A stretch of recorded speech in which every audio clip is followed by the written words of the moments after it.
আখেরাতের পাথেও দুনিয়ার এই রঙিন মেলায় মজে আছো ভাই। এক নিমেষেই ফুরিয়ে যাবে, কিছুই সাথে নাই।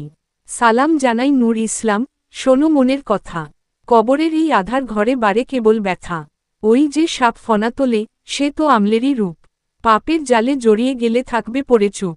জাহিদুল ইসলাম, ভেবে দেখো একটি বারের তরে।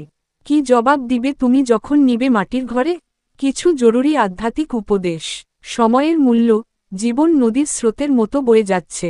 আজ যা করার সুযোগ আছে, কাল তা নাও থাকতে পারে। ইবাদত আর নেক কাজকে আগামীকালের জন্য ফেলে রাখবেন না। মানুষের হক, আল্লাহর ইবাদতের পাশাপাশি মানুষের প্রতি সদয় হন। কারো মনে কষ্ট দেওয়া বা কারো হক নষ্ট করা কবরের আযাবকে কঠিন করে তোলে। তওবার দরজা, নিঃশ্বাস যতক্ষণ আছে, তওবার দরজা ততক্ষণ খোলা।